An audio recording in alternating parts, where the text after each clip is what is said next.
बिस्मिल्लाहिर्रहमानिर्रहीम। अस्सलामु अलैकुम रहमतुल्लाहि व बरकातुहू। आज 81st इंटरेक्टिव सेशन में पाकिस्तान टेक्स्ट कम्युनिटी एसोसिएशन की तरफ से और पाकिस्तान टेक्स्ट चैनल की जानिब से हम आपको खुश आमदीद कहते हैं। आज का topic section 153 payments of goods services and contracts पे है और विद होल्डिंग टैक्स पे है, जिस पे हमारे farmer president Lahore tax bar Mohammad Mansha Sakhira साहब ख़ताब करेंगे और अपने लेक्चर से अपना रेलेवेंट सेक्शन पे रोशनी डालेंगे। लेक्चर का आगाज़ करने से पहले तिलावत कलाम पाक के लिए जो है मैं तिलावत करता हूँ। औज़ु बिल्लाहि मिनश्शैतानिर्रजीम बिस्मिल्लाहिर्रहमानिर्रहीम। कुल हुवल्लाहु अहद अल्लाहु समद लम यलिद वलम यूलद वलम यकुल लहू कुफुवन अहद। सदक़ल्लाहुल अज़ीम।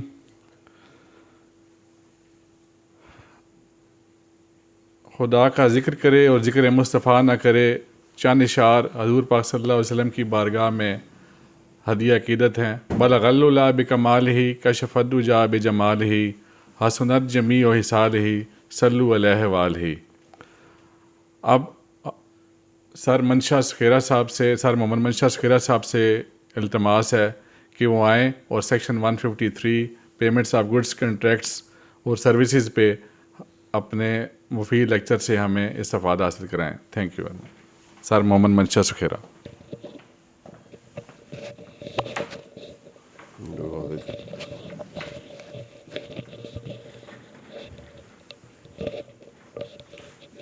किस तरह लगाऊं? आ गया?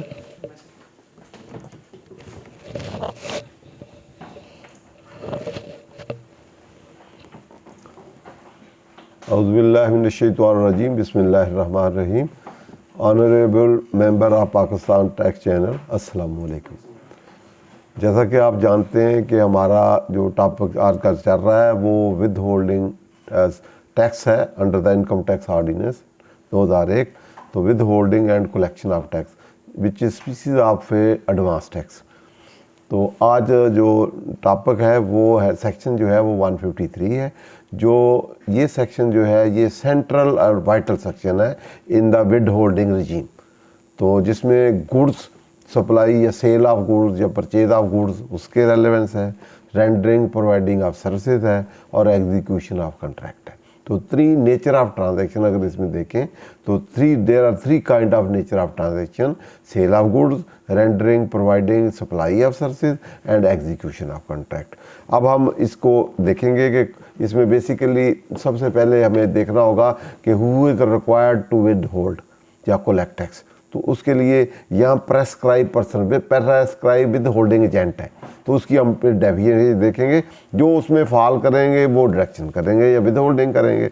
तो पहले ये कंडीशन पूरा होना कि पहले आप देखें कि आर यू विद होल्डिंग या collecting agent are not with reference to this section. बाकी सेक्शनों में भी है, वहाँ भी विद होल्डिंग सफाई विद होल्डिंग जो प्रेस्क्राइब एजेंट है वो एजेंट है वो प्रेस्क्राइब है या डिफाइंड है या एवरी पर्सन लिखा होगा, तो उसके अकॉर्डिंगली यहाँ क्योंकि किसी दूसरे सेक्शन में हम पढ़ रहे थे कि डिफाइंड अंडर दिस सेक्शन, तो वहाँ भी इसका रेफरेंस इसी का सेक्शन का सब सेक्शन 7 जो है वो रेफ़र किया गया था 153 का।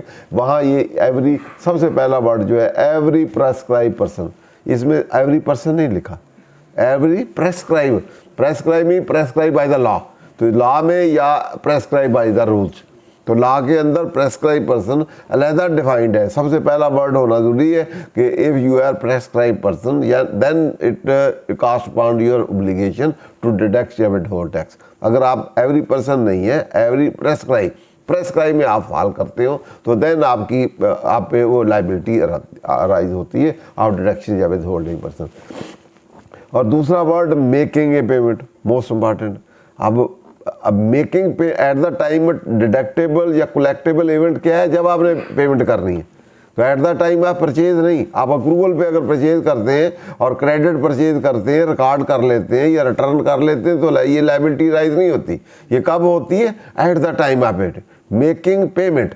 जब आप पेमेंट कर रहे हैं, जिस दिन आप पेमेंट कर रहे हैं उस दिन डिडक्टेबल इवेंट उस वक्त अराइज होगा। फर्दर पेमेंट को 158 में भी डिफाइन किया गया, वो हम लेटर ऑन पढ़ते हैं। वहाँ के किस सिचुएशन में किसकी पेमेंट किसको कंसीडर किया जाएगा। तो पेमेंट मीन एक्चुअल पेमेंट, जिस दिन आप एक्चुअल पेमेंट कर रहे होंगे। सपोज आज आप परचेज ऑफ गुड्स करते हैं, या आज आप सर्विसेज हायर लेते हैं, या आज एग्जीक्यूट करते हैं, लेकिन पेमेंट नहीं करते। पेमेंट आपकी बेशक एडवांस हो, बेशक एट द स्पॉट हो, बेशक ऑन द लेटर टाइम हो, किसी तरह हो सकती है ना। पेमेंट आपने परचेज आज गुड्स की है, पेमेंट पिछले साल भी हो सकती है। अगर आप पिछले साल पेमेंट की है तो उस साल डिडक्शन लायबिलिटी बनती है। इस साल एट द टाइम आप स्पॉट पेमेंट की, अभी परचेज की है तो अभी पेमेंट की है, तो अभी लायबिलिटी राइज होती है विद होल्डिंग की। अगर आपने नहीं की, अगले साल की है या उससे अगले साल आपने करनी है, डेफर्ड पेमेंट प्लान है, तो डेफर्ड पेमेंट प्लान की सिचुएशन में जब आपने पेमेंट करनी है, liability to withhold tax under this section या collection at the time of making payment. तो दोनों वर्ड है, मेकिंग भी और पेमेंट। पेमेंट आप कर रहे हैं, एक्चुअल पेमेंट कर रहे हैं, तो उस वक्त लायबिलिटी राइज होगी। वो जो डेट टाइम होगा उस वक्त आपकी लायबिलिटी राइज होती है कि अब आपने विद होल्ड करना है। एट द टाइम आप जब आपने परचेज की है या सर्विस ली है या एग्जीक्यूट की है, उसकी रेलिवेंसी नहीं है। जो पेमेंट जो हो सकती है एडवांस भी हो सकती है, स्पॉट भी हो सकती है, फ्यूचर ईयर में भी हो सकती है। वो इररेलेवेंट है कि किस साल में। परचेज हमेशा रेलेवेंट टू टैक्स ईयर होती है, वो उसी साल में इनकॉर्पोरेट होती है या स्टॉक में जाती है। लेकिन पेमेंट डिफरेंट हो सकती है, डिफरेंट टैक्स ईयर हो सकते हैं। इस साल की परचेज है, पेमेंट पिछला साल, पेमेंट अगले साल या करंट ईयर।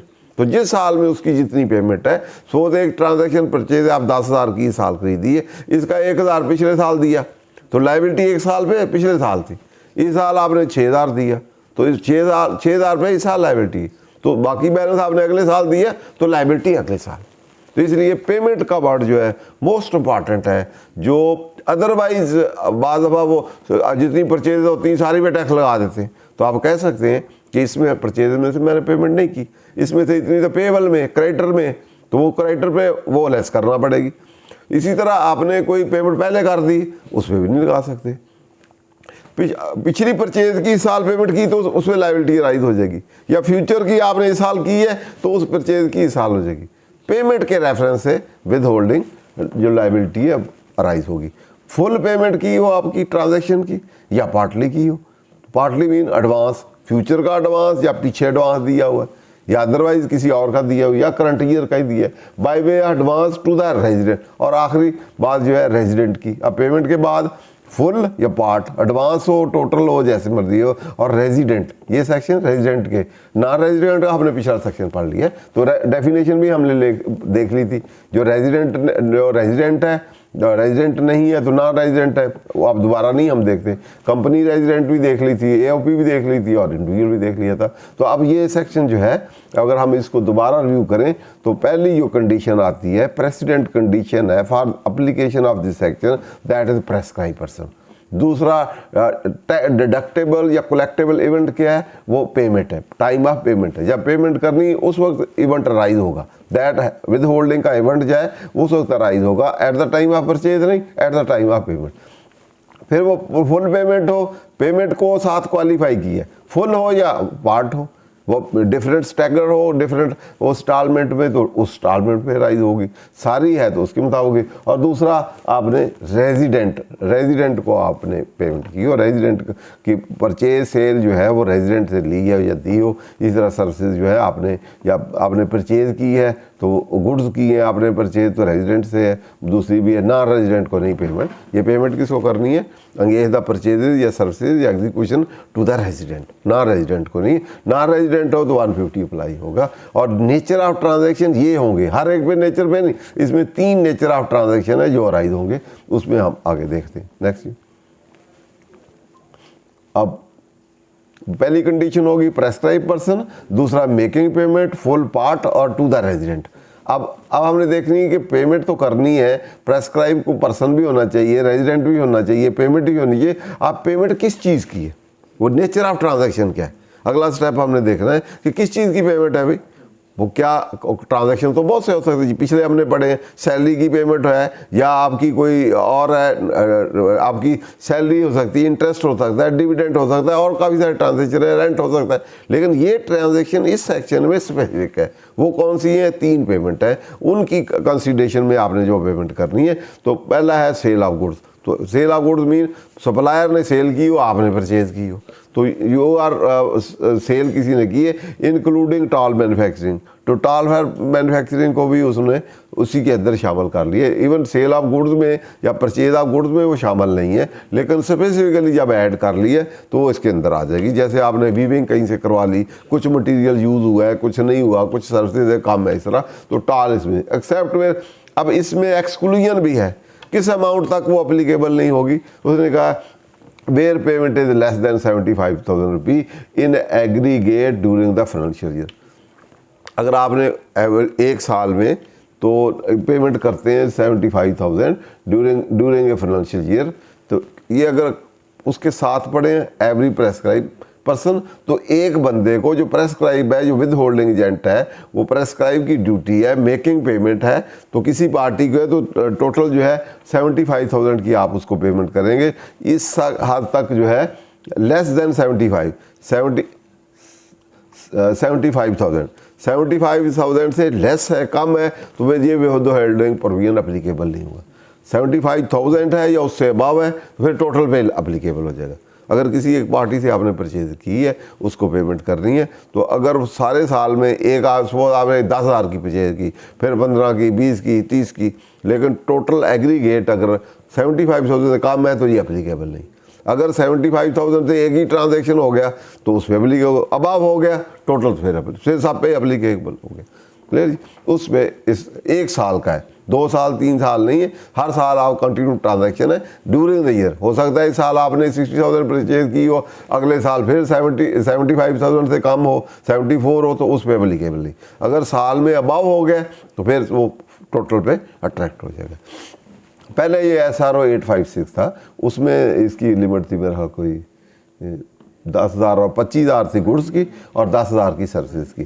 तो अब ये इसमें इन्हांस कर दी गई है। इन्हांस करके पहले लॉ में नहीं थी, पहले SRO में जहाँ पावर फेडरल बोर्ड को दी गई थी वहाँ थी। अब स्टैचू ने, लेजिस्लेटर ने खुद लिमिट कर दी कि इस लिमिट से अबव होगा, ये इतनी अमाउंट या उससे अबव होगा तो ये अप्लीकेबल होगा, उससे कम है तो आप पे ये पूरा अप्लीकेबल ही नहीं, नॉन अप्लीकेबिलिटी ऐसे समझे। इसके अलावा नीचे भी कोई सेक्शन आएगा जिसमें कुछ चीज़ों पे ये अप्लीकेबल नहीं, वो भी हम देखेंगे।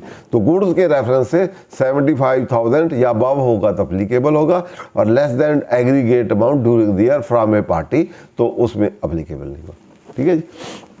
और इसमें टॉल पर सेल ऑफ गुड्स के साथ गुड्स और सर्विसेज और आपका जो कॉन्ट्रैक्ट में जो डिफरेंस है ये भी होना ज़रूरी है। ठीक है?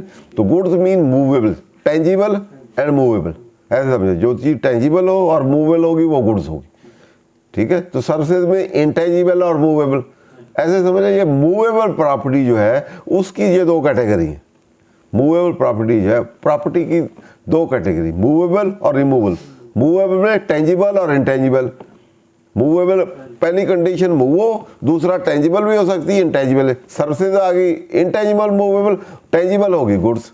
क्लियर? इस तरह इमूवेबल प्रॉपर्टी जो इमूव ना टेंजिबल भी है लेकिन इमूवेबल है, तो वो यूजुअली एग्जीक्यूशन कॉन्ट्रैक्ट में आती है, या दोनों मिक्स हो जिसमें गुड्स भी हो और सर्विसेज भी हो, तो वो भी आपका एग्जीक्यूशन में आ सकती है।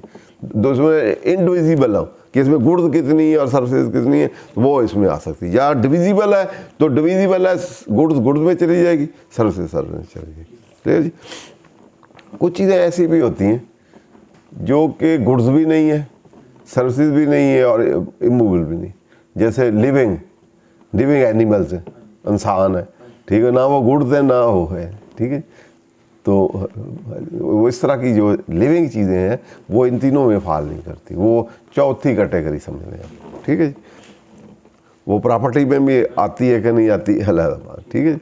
तो वहाँ अगर आप बाइंग सेकेंडलिंग कैटल करते हैं तो ये लगता है कि नहीं लगता, ये फिर अलग एक बात है। या तो स्पेसिफिकली गुड्स में शामिल किया हो तो गुड्स की भी डेफिनेशन दी होती है, तो उसको भी हम देख सकते हैं। क्लियर?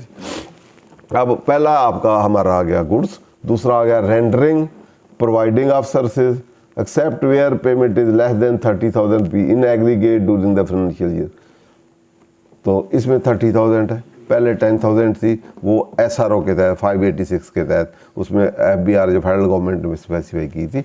तो अब लेजिस्लेटर ने खुद इसमें 30,000 ड्यूरिंग द ईयर एक बंदे से जो आपने सर्विस ली है। तो इसमें एक वर्ड है रेंडरिंग और एक प्रोवाइडिंग ऑफ सर्विसेज।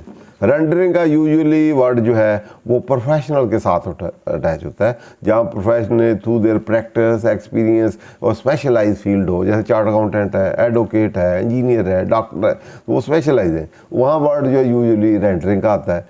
जो बाकी जो नॉन प्रोफेशनल कोई है, टेक्निकल सर्विसेज, अदरवाइज कोई मैकेनिक है या अदरवाइज कोई है, या अदरवाइज आप ट्रांसपोर्टेशन है, दूसरी कोई सर्विसेज देते हैं, तो वो प्रोवाइडिंग में आता है।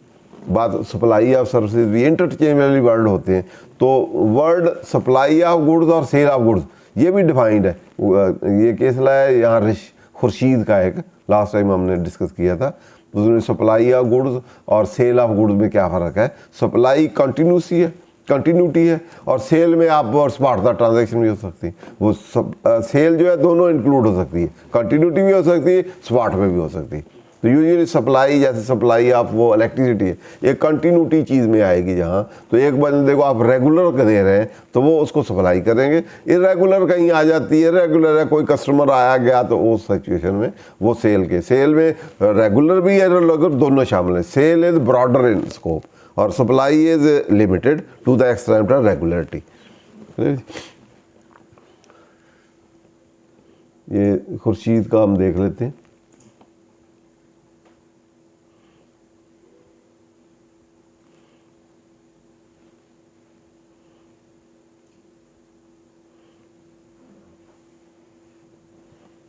साइटेशन क्या थी?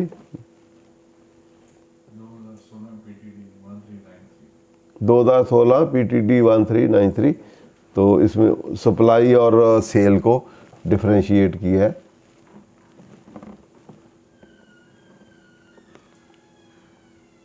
बहुत से केस लॉ जो है इंटरप्रिटेशन ऑफ से टू ड्राइविंग या असर्टेनिंग द लेजिस्लेटिव इंटेंट और बहुत सी और वर्ड को कैसे इंटरप्रेट करना है, वर्ड ऑर्डिनरी मीनिंग लेने हैं, जनरल है, स्पेसिफिक है, तो वो बहुत सी चीज़ें कैश है, परचेज डेफिनेशन, स्पॉट परचेज, ये वो रहा। पुराने लॉ में स्पॉट में शामिल नहीं था क्योंकि वहाँ सप्लाई का वर्ड था। अब क्योंकि सप्लाई के वर्ड को सेल से दे दिया, अब वो स्पॉट वाली सेल भी शामिल होगी। ठीक है, इसमें यही कहा कि अब वाला लॉ जो है ये ब्रॉडर इन स्कोप है। यहाँ वर्ड सेल यूज हुआ है, पहले सप्लाई ऑफ गुड थी, तो सप्लाई में स्पॉट पे एप्लीकेबल नहीं था, लेकिन अब क्योंकि सेल ऑफ गुड्स है, वो स्पॉट हो या अदरवाइज हो, तो फिर ये लॉ एप्लीकेबल होगा। तो इसमें सप्लाई के मीनिंग, सेल के डिफरेंट वर्ड, ये डेफिनेशन सेल की डेफिनेशन है। दूसरी है वर्ड फ्रेजेस में सप्लाई वर्सेस है, डिफ्रेंशिएट किया हुआ है। तो यहाँ कहीं और भी आपको ज़रूरत पड़े कि सेल क्या है, सप्लाई क्या है, सर्विसेज क्या है, तो चीज़ों को यहाँ से या इंटरप्रिटेशन कैसे करनी है, तो ये मोस्ट इम्पॉर्टेंट। और इसमें बहुत से और भी केस लाए तो इम्पॉर्टेंट है। विद होल्डिंग के भी रेफरेंस है, अदरवाइज भी फिजिकल या टैक्सिंग स्टैच्यू इंटरप्रिटेशन के लिए मोस्ट इम्पॉर्टेंट, कम से कम इसको ज़रूर पढ़ना चाहिए। वर्ड को किसी को इंटरप्रेट करना है, यूज़ हुआ है, तो उसको कैसे करना है वो भी इसमें लॉ ले डाउन हुआ है। तो लेजिस्लेटिव की इंटेंट जो है वो सर्टेन करनी है, तो उसके क्या मेथोडोलॉजी है, कैसे आपने करनी है, तो मोस्ट ऑफ द थिंग्स जो है इसके अंदर है, तो आप कर सकते हैं। पेमेंट के रेफरेंस से अगर आपने देखना है तो PTV की इसमें जजमेंट है, उसमें उन्होंने पेमेंट को डिफाइन किया है कि उसने कहा एक तो सेक्शन 153 भी इंटरप्रेट करते हुए साथ 158 को भी इंटरप्रेट किया है कि वहाँ जो पेमेंट से मुराद एक्चुअल पेमेंट है, फिजिकल पेमेंट है। ठीक है, तो वो वाली पेमेंट जो है एडजस्टमेंट नहीं है, उसमें फिजिकल पेमेंट है। अनलेस अनटिल लेजिस्लेटर ने एडजस्टमेंट वाला पेमेंट की, उनके फिजिकल मीन एक्चुअल पैसे दें, बाद में आप एडजस्ट कर दें तो पेमेंट तो वो भी होगी। या ट्रांजैक्शन जैसे बैंक का एडलेस कर लेता है, आपका ट्रांजैक्शन कर लेता है, तो क्रेडिट डेबिट कर लेता है, तो वो उसको उन्होंने कहा ये physical payment, actual physical payment हो। तो पेमेंट उस अनलेस कहीं लिखा हुआ है कि एडजस्टमेंट भी ट्रीट होगी तो वो ठीक है, पेमेंट नहीं लिखा होगा तो फिर वो एक्चुअल एंड फिजिकल पेमेंट होगी।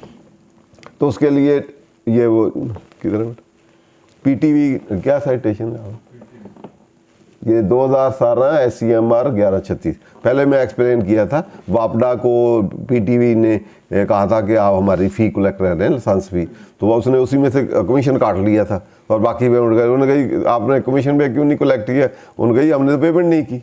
उसने हमें पेमेंट की है तो हमने कहाँ से काटना था? तो फिर लॉ में बाकायदा एडजस्टमेंट वाली आ गई कि एक्चुअल और फिजिकल पेमेंट हो। 153(1)B रीड विद सेक्शन 158, तो प्रॉपर इंटरप्रेट किया कि एक्चुअल फिजिकल पेमेंट हो। तो आपको भी जहाँ कहीं केस हो, आपकी ग्रॉस परचेज एग्रीगेट परचेज पे वो लगा दे, लमसम लगा दे या अदरवाइज फ्लैट रेट लगा दे, तो आप कह सकते हैं कि ये अकॉर्डिंग टू लॉ नहीं है, क्योंकि आपने पेमेंट नहीं आइडेंटिफाई की, कितनी पेमेंट है, किसको पेमेंट की है, डेट ऑफ पेमेंट क्या है, ट्रांजैक्शन कितना है, ताकि in order to attract the applicability payment define करना ज़रूरी है कि कितनी अमाउंट है, नेचर ऑफ ट्रांजैक्शन है, किस डेट को पेमेंट की है, ठीक है ना, और किस साल की, इस साल की, पिछले की, फ्यूचर की। अनलेस वो चीज़ असर्टेनेबल नहीं है तो ये सेक्शन जो है वो अप्लीकेबल नहीं है। और सेक्शन ये खुद भी कह रहा है, 158 भी कह रहा है और केस लॉ भी उसको कह रहा है कि फिजिकल और एक्चुअल पेमेंट। ले जी वापस आ जाए। दो इसके रेलेवेंस है। वैसे ओवरऑल एक विद होल्डिंग के लिए लास्ट टाइम MCB वाला केस है और अभी सरवत वाला केस है, ये 4 केस मोस्ट इम्पॉर्टेंट है। यहाँ कहीं भी और भी हैं, लेकिन ये आपके ऐसे लैंडमार्क जजमेंट है इस सब्जेक्ट मैटर की, तो इन 4 जजमेंट को एटलीस्ट आप ज़रूर पढ़ें। एक MCB वाली है और उसके बाद फिर लाहौर हाई कोर्ट की डिवीजन, और ये खुर्शीद वाली है और PT वाली। रेंडरिंग और प्रोवाइडिंग ऑफ सर्विसेज, उसके बाद एग्जीक्यूशन ऑफ कॉन्ट्रैक्ट है, including contract signed by the sportsman.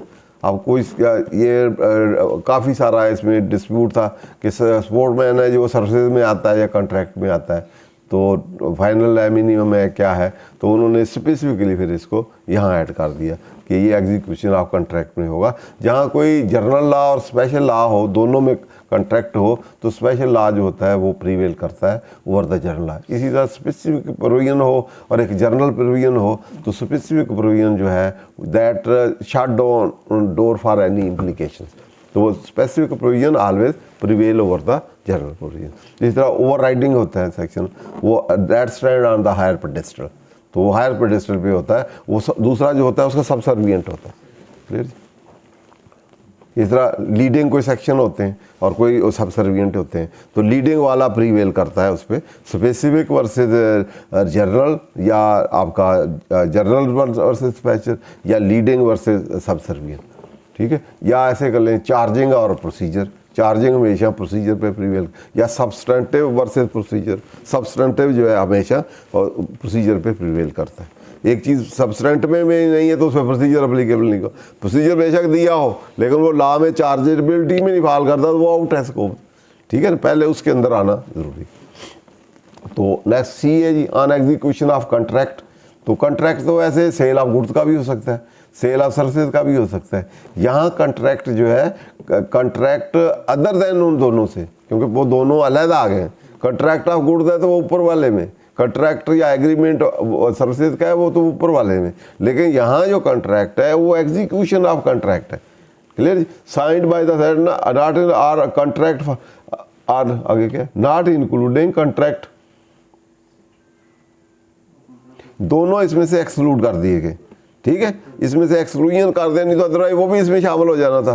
तो पहले 2 सेपरेट दे दिए, तो वो इंडिपेंडेंट है, वो स्पेसिफिक है। अब ये वाला कॉन्ट्रैक्ट है, इसमें स्पोर्टमैन का स्पेसिफिकली ऐड कर दिया, बाकी सारे कॉन्ट्रैक्ट है अगर अदर देन गुड्स और सर्विसेज, ठीक है। किधर गया बेटा, उसको तो पूरा देख लेने दे। Signed by sportsman but not including a contract for sale of goods or rendering providing of services। तो दोनों को वो इसमें शामिल नहीं हुए, क्योंकि आगे रेट भी सेपरेट दिए हुए हैं, हमने रेट भी देख रहे हैं। तो रेट पहले वाला A वाला है, सेल ऑफ गुड्स वाला, उसके अलावा रेट है। B वाली की डिफरेंट कैटेगरी है, उसमें पहले वाले में भी different category rate point of से सेल ऑफ गुड्स जो है उसको भी आगे सेग्रीगेट किया हुआ है कि ये वाली सेल है, राइस है, दूसरा है, क्या चीज़ है, वहाँ कुछ कैटेगरी हैं कैटेगराइज की हुई है सेल ऑफ गुड्स। और सेल ऑफ गुड्स में एक स्पेसिफिक है, एक जनरल है। जनरल में एक रेट है, एक स्पेसिफिक है। इस तरह सर्विसेज की भी क्लासिफिकेशन की हुई है, और रेट में जब हम शेड्यूल देखेंगे तो कुछ स्पेसिफिक है, उन पे रेट स्पेसिफिक है, कुछ बाकी जनरल पे। इस तरह एग्जीक्यूशन ऑफ कॉन्ट्रैक्ट भी है। तो एग्जीक्यूशन यहाँ सिंपल इधर से नहीं पढ़ना, क्योंकि साथ आपका रेट से भी पढ़ना है। तो जो जिसका रेट नहीं वो इसमें फाल नहीं करेगा। जैसे हम कॉन्ट्रैक्ट कर सकते हैं, तो कॉन्ट्रैक्ट तो डिविडेंड का भी होता है, वो इंटरेस्ट का भी होता है, रेंट का भी होता है। तो वो रेंट इसमें नहीं, आगे रेट में दोनों को मिला के देखेंगे तो वहाँ स्पेसिफिक लिखा होगा कि ये वाले ये रेट है। तो या उनके सेक्शन अलहदा स्पेसिफिक है तो इसमें नहीं फाल करेंगे। अब बाकी जितना रेंट का अपना है, एक्सपोर्ट का अपना है, दूसरा सैलरी का अपना है, तो वो सर्विसेज अगर सर्विसेज हों भी तो वो इसमें नहीं फाल करेंगे। या एग्जीक्यूशन कॉन्ट्रैक्ट हो तो इसमें नहीं फाल। जहाँ कहीं जिसका स्पेसिफिक और प्रोविजन है तो वो प्रोविजन उसका डील करेगा, नहीं होगा तो फिर वो इसमें आएगा और इसके कंटेंट पूरी करेगा। और ये अकेला नहीं, इसके साथ रेट वाला जो है वहाँ जो क्लासिफिकेशन है वो भी देखी जाएंगी। जहाँ नेचर ऑफ ट्रांजैक्शन होगा, नेचर ऑफ ट्रांजैक्शन इसकी फिर फर्दर क्लासिफिकेशन शेड्यूल फर्स्ट में और रेट के साथ हम एसोसिएट करेंगे कि कौन सा एप्लीकेबल होगा। तो इसलिए rendering of services shell eight the time of make, ये फिर उसने आगे एक वो eight the time of payment था, फिर पेमेंट, अब मल्टीपल टाइम उसने कहा विद होल्डिंग लाइबिलिटी कब होगी, eight the time of making the payment, deduct tax from the gross amount of payable including sale tax if any at the time eight the rate specified in first schedule part 2 of the. ठीक है, gross amount जितनी आप पे करेंगे तो उस पर आपने ग्रॉस अमाउंट पेबल, अब वर्ड देखें यहाँ पेबल भी आ गया है, पेमेंट भी आ गया है। तो आप पेबल तो होता है कि जो आपने पे करना हो, लेकिन पेबल की ग्रॉस अमाउंट, पेबल की पेमेंट, ग्रॉस अमाउंट आपकी पेबल हो eight the time of payment. ठीक है, eight the time of payment आप जितनी भी अमाउंट आपने परचेज की है तो वो पेबल है। आप पेबल की कब विद होल्डिंग करनी या पेमेंट करनी, क्लियर जी, ग्रॉस अमाउंट पे करनी इंक्लूडिंग उसमें सेल टैक्स वगैरह भी वही है, at specify at the rate. तो इसको हम अगला प्रूव पढ़ के फिर उस रेट को देखते हैं। ये वही वाली पीटीवी वाला केस है। तो पीटीवी के लिए फिर उस वक्त नहीं था, बाद में उन्होंने फिर लॉ अमेंड किया। लॉ अमेंडमेंट में पेमेंट को जो एडजस्टमेंट है उसको भी इसमें डाल दिया। 233 में कमीशन में तो ऑलरेडी था, तो डीमिंग प्रोविजन यहाँ उन्होंने डाल दिया। Provided that where recipient of payment under class B, वही सर्विसेज वाला, receive the payment through an agent और any other third person and the agent और एज द केस में the third person retain service charges और fee whatever name called from the payment remitted to the recipient, the agent और the third party shall be treated to have paid the services charges और फी by the recipient and recipient shall collect tax along with payment C. अब recipient जो है वो collect करेगा उस पे से, तो वो डीम होगा कि पेमेंट हुई, क्लियर जी। तो ये पीटीवी को ओवररूल करते हुए तो ये प्रोविजन डाला। उससे पहले वो एक्चुअल पेमेंट नहीं थी, वो नहीं अप्लीकेबल था, इसके बाद अब उस पर भी अप्लीकेबल, क्लियर जी। उसके बाद ये एक सर्विसेज का ही पार्ट है, तो इसको भी हम साथ देख लेते हैं, फिर रेट देखते हैं, क्लियर जी।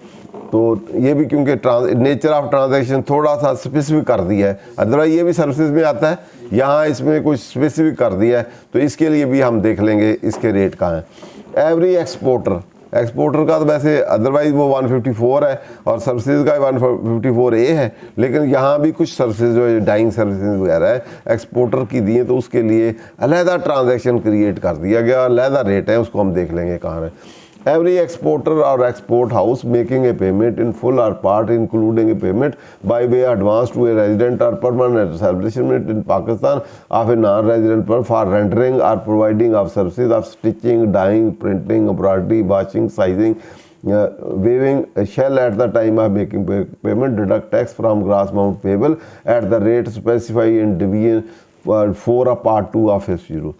तो अब हम देखें तो यहाँ कुछ सर्विसेज वैसे नॉन रेजिडेंट को पेमेंट को, या पिछले में हमने पढ़ा था परमानेंट एस्टैब्लिशमेंट पेमेंट को करनी है, तो वहाँ रेट थे 152 है। ये अब स्पेसिफाई हो गई है ये सर्विसेज, इन सर्विसेज की पेमेंट जब करेंगे नॉन रेजिडेंट को भी या परमानेंट एस्टैब्लिशमेंट को भी, तो वो रेट अप्लीकेबल नहीं होंगे। इसके लिए ये स्पेसिफिक हो गए हैं, तो अब ये उन पे अप्लाई होंगे। वो जनरल अब है, ये सर्विसेज स्पेसिफिक हैं। कौन कौन सी सर्विसेज होंगी? स्टिचिंग, स्टिचिंग की पेमेंट है, वहाँ तो जनरल सर्विसेज है ना, उनमें से जो स्टिचिंग की सर्विसेज होंगी या डाइंग की होंगी या प्रिंटिंग की होंगी, एम्ब्रॉयडरी की होंगी, वॉशिंग की होंगी, साइजिंग की होंगी, वीविंग की होगी, और वो कौन है, एवरी एक्सपोर्टर करेगा या एक्सपोर्ट हाउस करेगा, वो पेमेंट करेगा। तो नॉन रेजिडेंट को करे या परमानेंट एस्टेब्लिशमेंट को करेगा, तो उस सिचुएशन में जो ये रेट है इन सर्विसेज के रिलेशन से ये रेट लगेंगे। अब हम इन जितने ट्रांजैक्शन हमने पढ़े हैं, हमने ट्रांजैक्शन एक गुड्स का जर्नल पढ़ा है, दूसरा हमने सर्विसेज प्रोवाइडेड एंड का, तीसरा एग्जीक्यूशन ऑफ कॉन्ट्रैक्ट का, other than of sale of goods and supply का, और हमने ये एक्सपोर्टर जो एवरी एक्सपोर्टर को पेमेंट या एक्सपोर्ट हाउसेज को payment for stitching, weaving, washing और इनकी। अब हम इनके रेट देख लेते हैं। पहले हम उन कैटेगरी की देखते हैं, फिर इनको देखते हैं। 4 हमारे ट्रांजैक्शन हो गए, इसमें नेचर ऑफ ट्रांजैक्शन 4 हैं, और प्रेस्क्राइब पर्सन बाद में देखते हैं, पेमेंट का कंसेप्ट है, बाकी चीज़ें देखते हैं। हाँ जी, ये है payment for goods and services. Clear? The rate of tax to be deducted from payment refer to in clause A of subsection of subsection shall be, नीचे है। अब इसमें क्लासिफिकेशन की हुई है, ठीक है। अब गुड्स की क्लासीफाई करके उसने रेट दे दिए। In case of sale of rice, cotton seed और edible oil 1.5% of the gross amount payable. अब 3 ये कॉटन वाला, कॉटन सीड, एडिबल ऑयल, इनके लिए स्पेसिफिक रेट अलहदा दे दिए। अब इसमें जनरल रेट नहीं होंगे। कितना है? Gross 1.5। Further it is clarified the cotton seed edible means cotton seed oil and edible oil, वो एक्सप्लेन भी कर दिए। उसके बाद in case of sale of goods including toll manufacturing in case of a company. अब उनको goods को further classify कर दिया, कंपनी के लिए कंपनी को पेमेंट कर रहे हैं तो वो क्या होगा, और जो आपने इन केस ऑफ परचेज की है अदर देन कंपनी तो उस पर क्या होगा। तो इन case of a company 5% of the gross amount payable, और अदर के जो नॉन कॉर्पोरेट उसके लिए हायर रेट लगा दिए 5.5 ग्रास अमाउंट ऑफ पेबल। तो एक शेड्यूल अलहदा भी है जहाँ जो प्रेस जो लिस्ट है एक्टिव टैक्स पे उसमें नहीं है तो या रजिस्टर नहीं है तो उसके लिए डबल रेट भी है, वो हम बाद में देख लेंगे। हाँ, 10 शेड्यूल जो है ऑलरेडी हमने पढ़ा हुआ है, शुरू में देखा था। तो उनके लिए क्या कॉन्सिक्वेंस है, तो क्या रेट हैं कितने, तो ये हम जनरल पढ़ रहे हैं। और जो उसमें नहीं होगा स्पेसिफाई, जो स्पेसिफाई उसमें भी है, कुछ चीज़ों में डबल है कुछ में नहीं, तो वो हम उधर देख रहे हैं। ये रेट सब्जेक्ट टू वो है, the rate of tax to be from the payment refer to, ये अब बी है। अब सर्विसेज के इस तरह सर्विसेज की भी क्लासिफिकेशन है। नंबर 1 पे 4% of gross amount payable in case of, ये डिफरेंट कैटेगरी ऑफ सर्विसेज है, ये इन सर्विसेज पे 4% है। Number 1 transportation service, freight forward service, air cargo services, courier services, man power outsourcing services, hotel services, security guard service, software development, IT services, IT enabling service, divine tracking services, advertising service, other than print electronic media,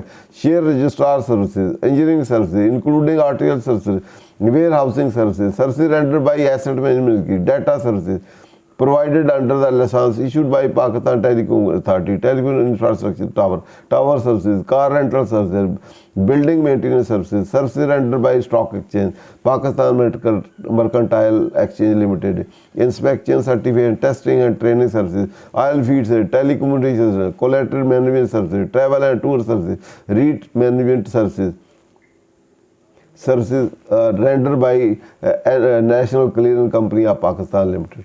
तो इन services पे जितनी ये listed हैं, इन services पे आपका 4%। The tax rate under the sub graph shall be applicable only the service provider who services are subject to withholding taxes on the gross amount seat and service provider has not been agitated taxation of gross rate before any court of law. In case of rendering of providing of other than sub clause, उसके अलावा तो इन case of, इसमें भी फिर उसी तरह classification है, वो कंपनी की और के वो स्पेसिफिक होगी।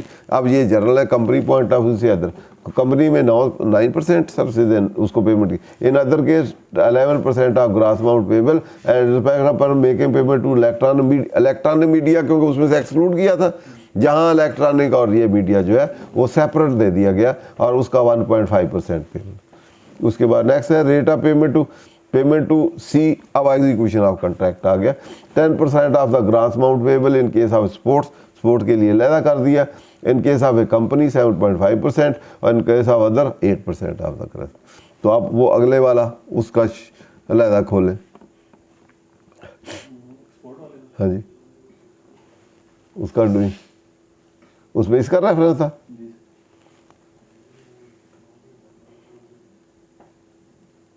ये नीचे वाला है, ऊपर वाला रेफरेंस है उसका 154 का, ये 3 जो है उसका रेट है। वो डाइंग वाशिंग जो जितने भी हैं उसमें रेट ऑफ टैक्स कितना होगा, अंडर सेक्शन शैल बी 1%, तो वहाँ उस पर 1%। ये उस क्लासिफिकेशन नहीं में, ये एक्सपोर्ट वाली में है, लेकिन यहाँ 153 के रेफरेंस से दिया है कि अगर कोई एक्सपोर्टर को या एक्सपोर्ट हाइस को या परमानेंट एस्टेब्लिशमेंट को उनको पेमेंट नॉन रेजिडेंट की है उसको करेंगे तो उस सिचुएशन में 1% लगेगा। Clear ji. प्रोवाइडेड दैट इनका इमूव property sold by auction at the, ये तो दूसरा है।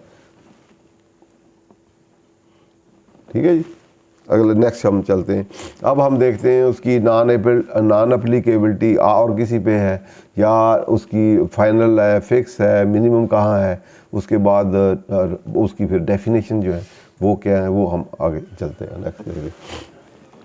अब नेक्स्ट 3 जो है ये विद रेफरेंस टू है कि आपका मिनिमम है, फाइनल है या आपका एडजस्टेबल है, तो उसके रेफरेंस हम देते हैं। The tax deducted under subsection 1 and subsection 2।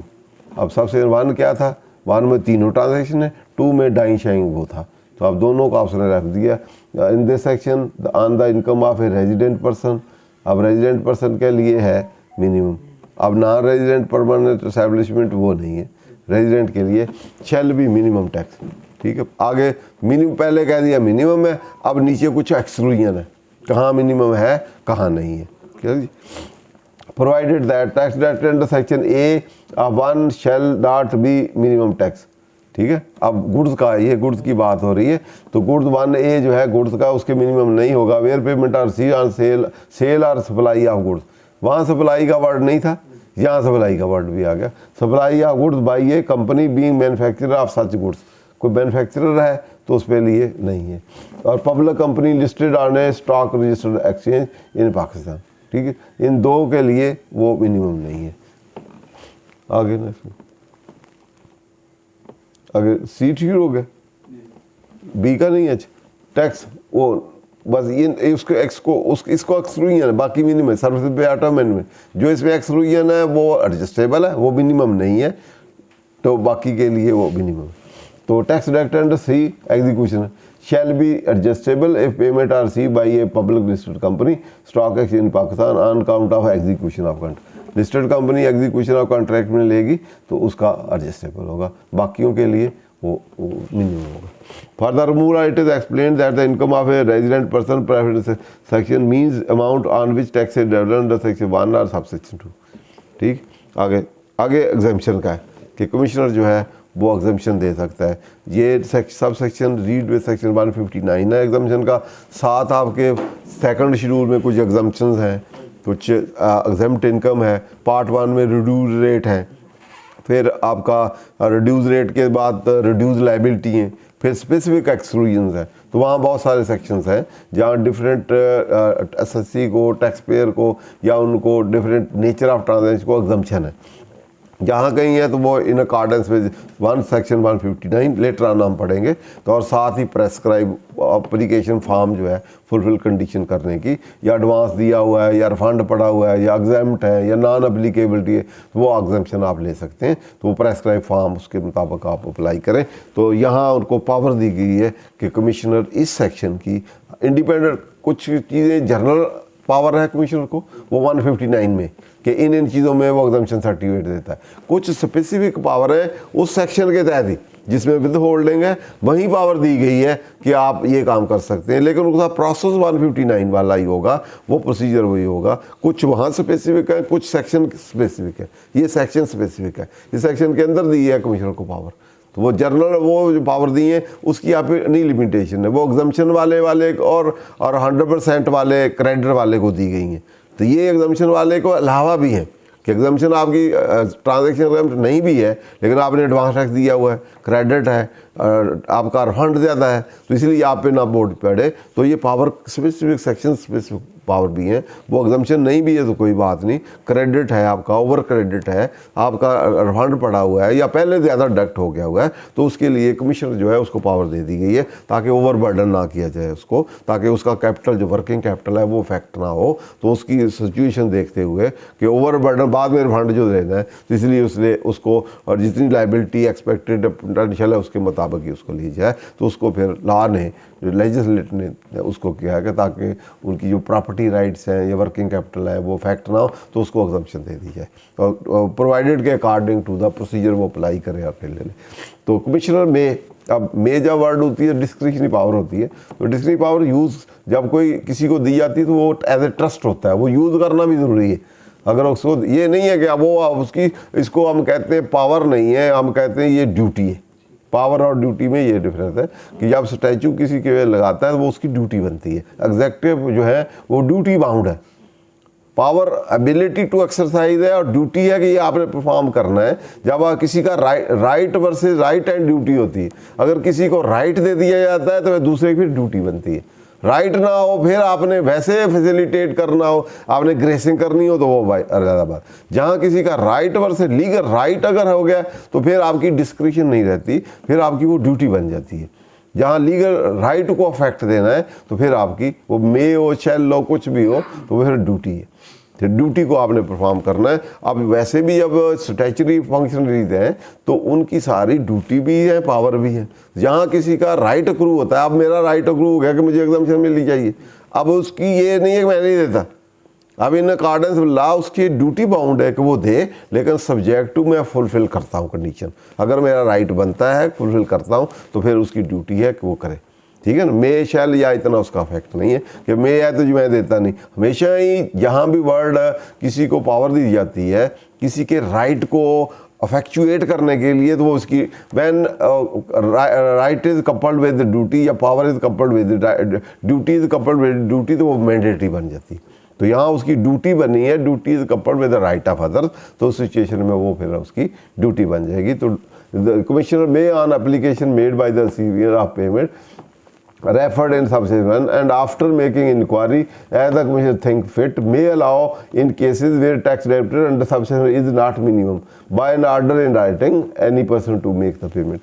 तो अब मिनिमम ना हो, जैसे वो मैन्युफैक्चरर था या स्टॉक एक्सचेंज वाली लिस्टेड कंपनी थी, तो वो एप्लीकेशन उनको राइट है वो दे सकती हैं। जहाँ कहीं एडजस्टेबल है वो आपका दे सकती हैं। तो मिनिमम वाले ना हो तो सब्जेक्ट टू के वो इंक्वायरी करे और उसमें कहे कि नहीं बनती या ओवर होगा, तो उसके मुताबिक फिर वो विद होल्डिंग सर्टिफिकेट जो है वो दे सकता है। तो अकॉर्डिंगली फिर वो नहीं करे।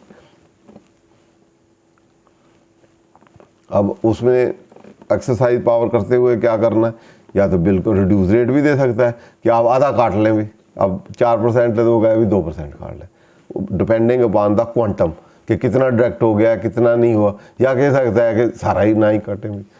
ठीक है, तो इसलिए वो विदाउट डिडक्शन ऑफ टैक्स पे कोई भी ना काटा जाए, या deduction at A reduce rate, कोई रेट दे देगा इस पर काट लें। Provided commission shall issue certificate for the payment under clause A of subsection without deduction of tax within 15 days of filing of the application to the company if advance liability has been discharged। तो 15 दिन के अंदर अंदर दे देगा। Provided that further shall be deemed to be issued exemption certificate upon expiry of 15 days to the aforesaid company and the certificate shall be automatically processed and issued by IRS। तो 15 दिन की duty है कि 15 दिन के अंदर issue करें, नहीं करेगा तो फिर ऑटोमेटिकली डीम टू भी इशू होगा। IRS सिस्टम से समझा जाएगा इशू हो गया, लेकिन बाद में चाहे दे तो वो कैंसिल कर सकता है, तो उसके नोटिस दे और अकॉर्डिंगली प्रोवाइडेड आल्सो कमिश्नर में modify cancel the certificate issue automatically by IRS on the basis of reason to be recorded after provided opportunity. तो पहले वो डीम टू इशू हो जाएगा, बाद कंसल्ट करना है, गलत हो गया है तो सर्टिफिकेट वाइज करना है, कुछ करना है तो अपॉर्चुनिटी आप बीइंग दे के बताया कि ला क्या है, किसी मुताबिक क्यों गलत इशू हो गया, तो नहीं देना चाहिए था, उसकी रीज़न बताए तो फिर कैंसिल कर सकता है।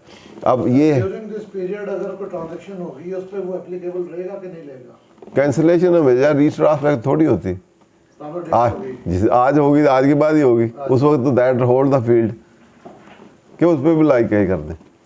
अगर कैंसिलेशन है, ये तो नहीं कहेगा मैंने उस दिन से कैंसिल किया, फिर तो वो जो डीमिंग है वो इनफेक्टिव हो गया, जो ऑपरेशनल लॉ था वो इनफेक्ट हो गया।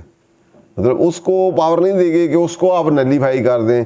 जो उस ट्रांजैक्शन अब जिस दिन कैंसिल करेगा या वो उसको सर्टिफिकेट को मॉडिफाई करेगा या रिड्यूस करेगा, कम कर, उससे ऑनवर्ड होगा।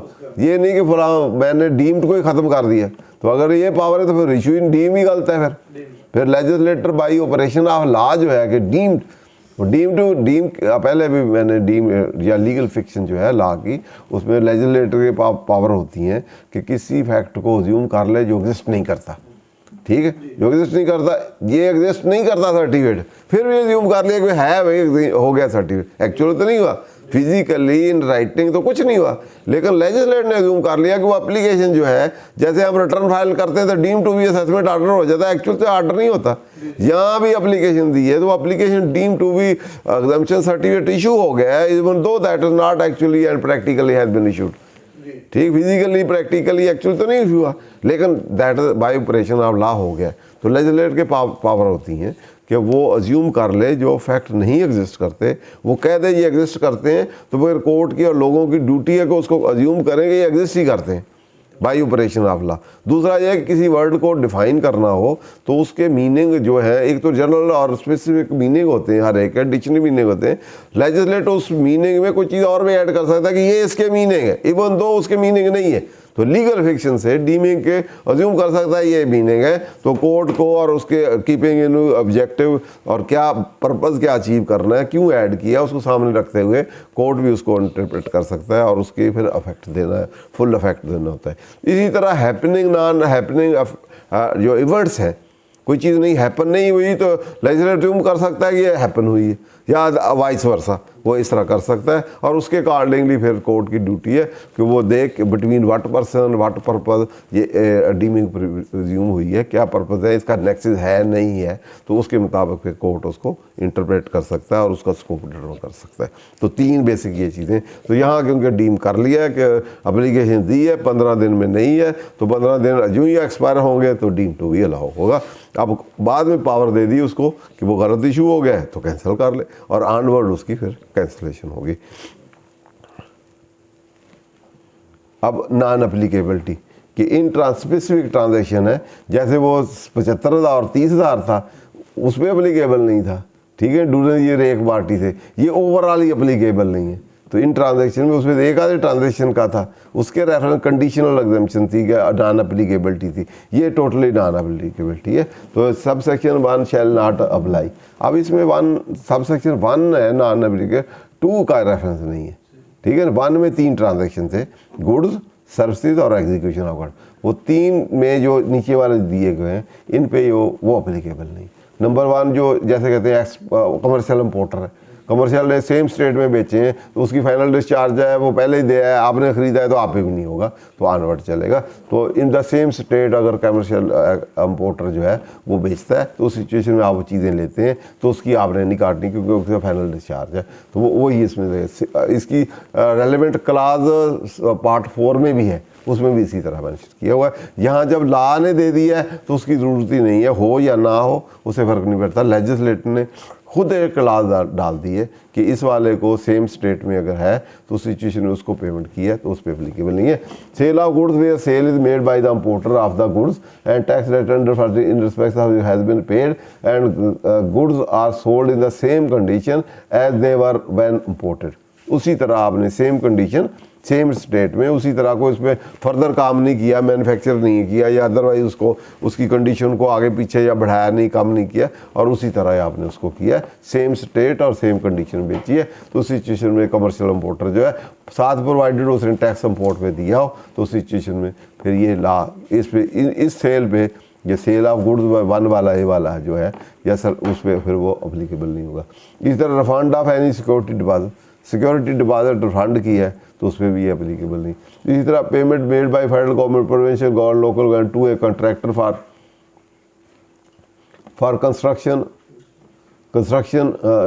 Material supply to the contract by the said government authority, तो उसमें भी वो क्योंकि हर काम जो कॉन्ट्रैक्टर होता है, एक ब्रिज बनाया हमने, ऊपर आ जाए अब ये मटेरियल है जिसकी पेमेंट मैंने नहीं कर, वो होल्डिंग नहीं करनी। Payment made by federal government, पहले फेडरल गवर्नमेंट पेमेंट करे, दूसरा प्रोविंशियल गवर्नमेंट करे, या लोकल गवर्नमेंट है, to a contractor, contractor for, जी ये कंट्रैक्टर एग्जीक्यूशन वाला कंट्रैक्ट वाला नहीं है, जी ये वो वाला नहीं है। कंट्रैक्ट, ये है कंट्रैक्ट फॉर गवर्नमेंट करे कि कंस्ट्रक्शन मटेरियल जो सप्लाई करे। आप कह रहे हैं बजरी वाला कंट्रैक्टर है, बजरी फेडरल गवर्नमेंट को दे या प्रोविंशियल गवर्नमेंट को दे, तो फेडरल गवर्नमेंट ने या प्रोविंशियल गवर्नमेंट ने उसका नहीं काटना।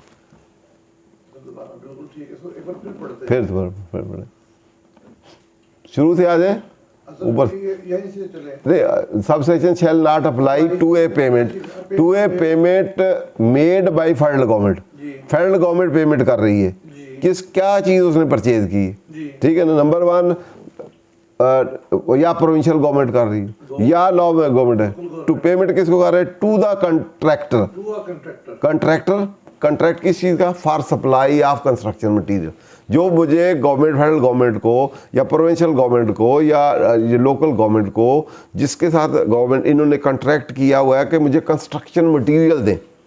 अब कंस्ट्रक्शन मटेरियल क्या है, बजरी है, सीमेंट है, सरिया है, जब कंस्ट्रक्शन में जो यूज़ होता है उस मटेरियल, कंस्ट्रक्शन मटेरियल का जो कॉन्ट्रैक्ट किया हुआ है फेडरल गवर्नमेंट ने किसी कॉन्ट्रैक्टर के साथ, तो उसको कॉन्ट्रैक्टर को जब पेमेंट करेगी फेडरल गवर्नमेंट, या उस कंस्ट्रक्शन मटेरियल की पेमेंट पे, एग्जीक्यूशन ऑफ कॉन्ट्रैक्ट नहीं है। आगे भी थोड़ा चल पढ़ लेते हैं ना आगे। Construction material supplied to the contractor, ये पेमेंट है ना भाई, ये पेमेंट के साथ है ना। फिर पढ़े ये आगे फिर वो बम हो जाती है। कर लो एक पहले आ गया पेमेंट, पहले आ गया नॉट अप्लीकेबल, वो तो सर हो गया। A payment, a payment to a contractor, नहीं पढ़, payment made by the federal government. Okay okay federal government ने पेमेंट कर रही है, ओके ओके ठीक है ना, या प्रोविंशियल गवर्नमेंट ने करना है या local government, to a contractor एक कॉन्ट्रैक्टर को फॉर कंट्रैक्ट। देखिए ना, मैं किसी कंट्रैक्टर से मैंने कंट्रैक्ट किया हुआ है कि मुझे, किसने किया हुआ है, फेडरल गवर्नमेंट ने। फेडरल गवर्नमेंट ने या प्रोविंशियल गवर्नमेंट ने या लोकल गवर्नमेंट ने कंट्रैक्ट किया हुआ है कि आप किसी कंट्रैक्टर से कि आप मुझे सप्लाई करें क्या, कंस्ट्रक्शन मटेरियल। तो अब कंस्ट्रक्शन मटेरियल जो बंदा सप्लाई करेगा टू द गवर्नमेंट, तो उसकी पेमेंट किसने करनी है, गवर्नमेंट करनी है ना। अंगेज कंसिडरेशन क्या है, कंस्ट्रक्शन मटेरियल लेना है, उसके अंगेज कंस्ट्रक्शन मटेरियल आएगा तो पेमेंट करनी है। तो कहता है construction material supplied to the contractor, इससे क्या मतलब है? Construction material construction material supplied to the contractor to the by the said government है। कंस्ट्रक्शन मटेरियल ये यहाँ नहीं है, ये पेमेंट के साथ आप अटैच करें ना, ऊपर है। थोड़ा सा एक और करें सर, ये थोड़ा confusion. Payment made by the government, bye the federal government, provincial government, ये पेमेंट मेड टू कंट्रैक्टर के साथ आ रहा है ना। पेमेंट को आप टू द कंट्रैक्ट के साथ पढ़ें, सिर्फ आप वहाँ उसको ना ले, सप्लाई टू द कंट्रैक्टर, यहाँ पेमेंट के साथ उसको अटैच करें, ठीक है। वहाँ आपने सिर्फ वो एक उसमें से चार चीज़ें उठाई हैं, ये इंग्लिश को पढ़ने का तरीका है। आपने सिर्फ ये सप्लाई टू द कंट्रैक्टर, आप पढ़ रहे हैं construction material supply to the contract, ये पढ़ेंगे तो मीनिंग और है। अगर पेमेंट आप supply contract to the contract पढ़ेंगे तो पेमेंट के साथ अटैच करेंगे तो उसको पेमेंट हो रही। यहाँ पे मफहूम और निकल रहा है, लेकिन जब वो supply to the contractor, supply का ये पूरा फिक्र है ना। Payment made by the federal to the contractor होगी तो किस चीज़ की पेमेंट होगी, आप देखे ना, सप्लाइड टू द कंट्रैक्टर, वो सप्लाई नहीं है, ये पेमेंट है to the contractor, for supply है, for supply of construction material to the, पहले पेमेंट है, आप ऐसे करें ना, नीचे फार है, नीचे for supply to the contractor नहीं है सर, ये नहीं, पीछे फार है ना भाई जी, ये देना पहले, ये पेमेंट टू द कंट्रैक्टर आ रहा है सर, चौथी ये पेमेंट आगे समझे ना, ये पेमेंट है पूरा पढ़े ना, a payment made by the federal government, किसको पेमेंट की, अगर हम यही तरह तो ऐसे हवा में पेमेंट की। अब वो ये payment made by the federal government, provincial government, ये टू द कंट्रैक्टर, इसके साथ पेमेंट के साथ टू द कंट्रैक्टर चल रही, ठीक है। दरमियान में चीज़ आ गई कि किस चीज़ की पेमेंट, वो आ गई for the supply of construction material, for the supply of construction material है कि नहीं, उसको दरमियान में से निकाल लें, फिर दोबारा पढ़ दें। वो सीक्वेंस में चल रहा है ना, payment made by the government, provincial government, local government to a contractor. तो इसलिए या तो ये मफहूम होगा, नहीं नहीं महू नहीं, सुन लेना पहले। टू द कंट्रैक्टर आगे मोस्ट इंपॉर्टेंट है। फॉर द ये फॉर द आगे क्या है, किस चीज की पेमेंट करनी, construction material supplied, material supplied to the contractor by the said government. मैं या तो उसका भी इस तरह मफहूम निकल सकता है कि फेडरल गवर्नमेंट ने सप्लाई की है। नहीं सर, नहीं, मैं कहता हूँ कि वो गवर्नमेंट कहते हैं जी आप ये कंस्ट्रक्शन चलो जहाँ कहीं दो व्यूज हो ना, तो वहाँ जहाँ बैड ड्राफ्टिंग हो, सही ना हो, तो फेवरेबल टू द टैक्सपेयर होता है।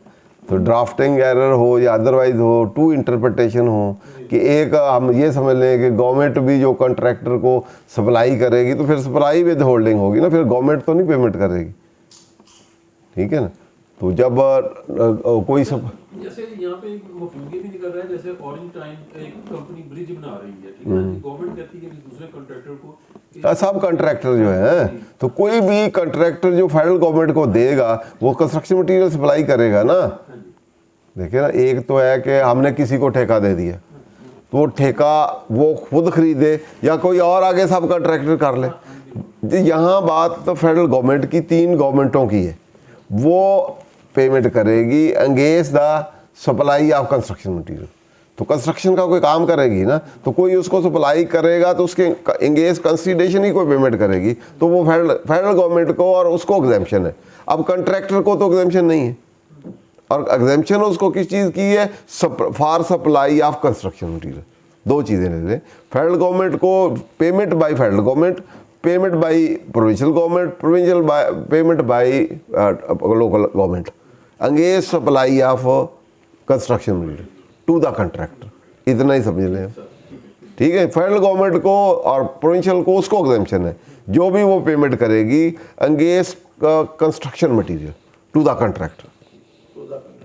कंट्रैक्टर को करेगी ना, टू द कंट्रैक्टर में छोड़ दे, फॉर सप्लाई आप किसी को भी पेमेंट कर देगी, for the supply of construction material. या तो इसको बैड ड्राफ्टिंग कह ले, लेकिन इसके के बाद कामा लगा देना। चले सर वो रीडिंग कंस्ट्रक्शन मटेरियल, सर कर देंगे फिर उसको जो है ना। लेकिन इसमें दूसरी सिचुएशन भी हो सकती है कि फेडरल गवर्नमेंट के बिहार पे किसी और जो फेडरल गवर्नमेंट का कॉन्ट्रैक्टर है उसको सप्लाई की, ठीक है ना।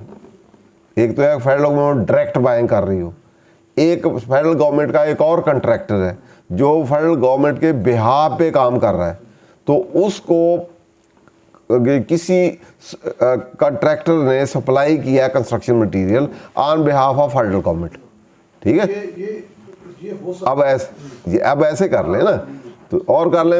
एक तो 2 चीज़ें समझ लें, एक डायरेक्ट फेडरल गवर्नमेंट बाय कर रही है, एक फेडरल गवर्नमेंट बाय करके अपना उनका एजेंट है या कोई कॉन्ट्रैक्टर है जो ब्रिज बना रहा है। अब ब्रिज बना रहा है तो गवर्नमेंट पेमेंट कर रही है कि इस कॉन्ट्रैक्टर को ये सप्लाई करें माल जो बना रहा है, तो आप सप्लायर कॉन्ट्रैक्टर हैं आप कंस्ट्रक्शन, तो हम आपको पेमेंट करते हैं। जैसे थ्रू एजेंट भी तो काम होते हैं ना, डायरेक्ट है या एजेंट प्रिंसिपल एक ही होते हैं, और एजेंट फुली एक्ट जितने भी होते हैं। जैसे आप एडवाइज़र हैं तो आप कोई बिहाफ पे कोई पेमेंट करे या आप किसी भी बिहाफ पे करें तो उसी की ट्रीट होती है। यहाँ फेडरल गवर्नमेंट डायरेक्ट भी पेमेंट कर सकती है। फेडरल गवर्नमेंट यूजुअली डायरेक्ट तो नहीं बनाती ब्रिज ना, वो बनाती है किसी को आगे एग्रीमेंट देती है। तो सप्लाई ऑफ कंस्ट्रक्शन मटीरियल जो है फेडरल गवर्नमेंट अपने कंट्रैक्टर को दे रही है, जिसको फेडरल गवर्नमेंट ने पेमेंट करनी उसको पेमेंट करनी, उसकी एग्जम्पशन नहीं है। ये कंस्ट्रक्शन मटेरियल जो सप्लायर है उसकी है सप्लाई टू द उसका जो कॉन्ट्रैक्टर है, ऐसे समझ।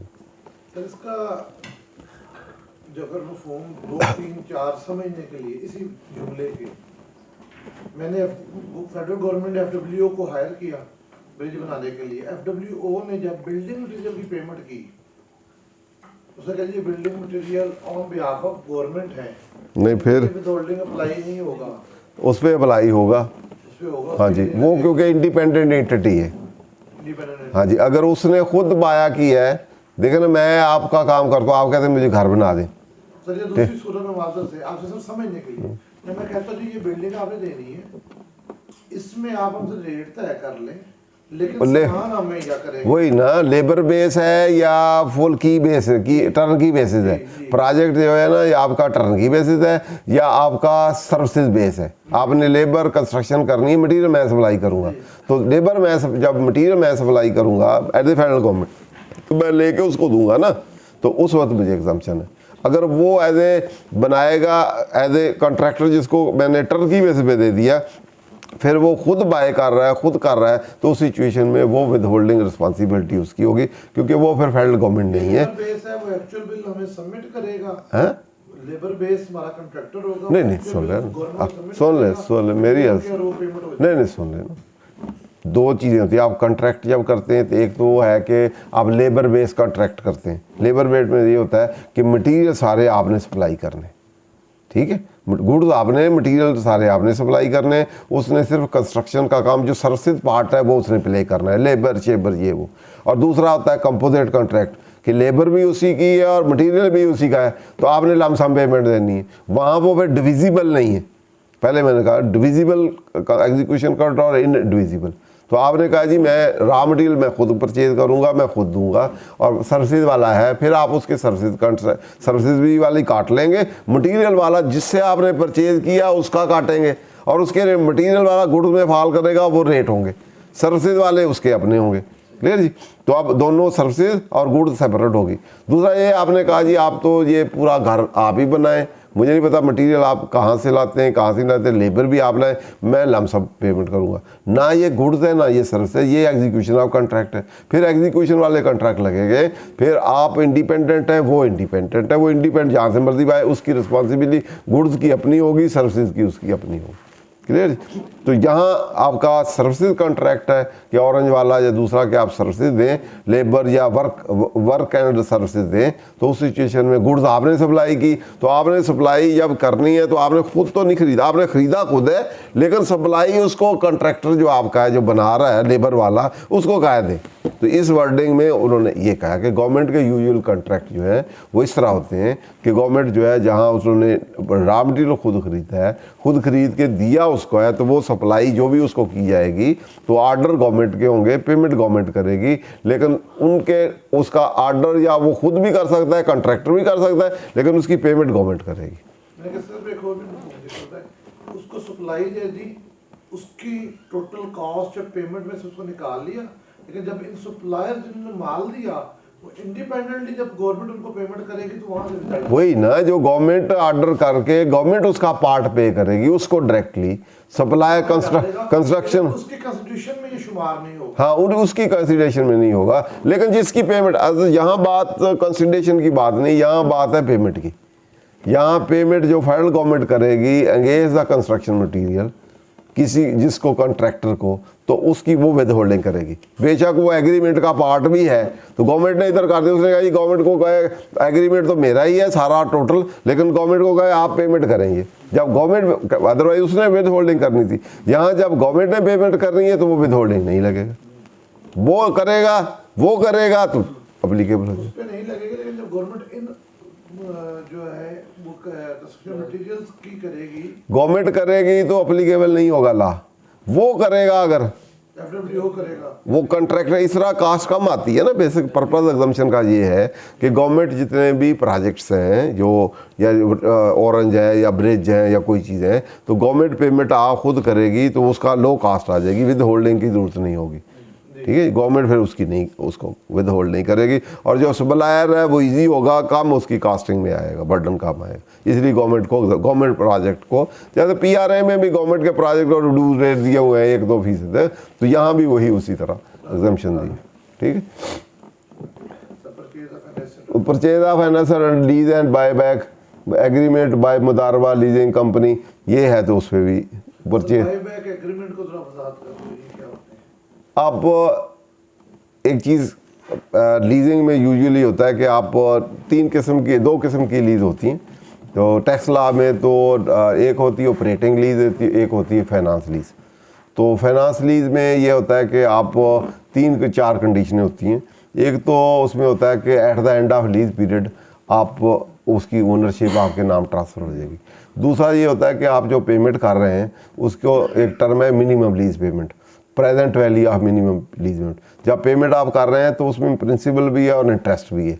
तो आपकी मिनिमम लीज में डिस्काउंटिंग करते हैं तो वो उसकी फेयर वैल्यू के करीब हो जाए। और दूसरा वो उसकी जो लाइफ है और लाइफ से ज़्यादा का एग्रीमेंट हो।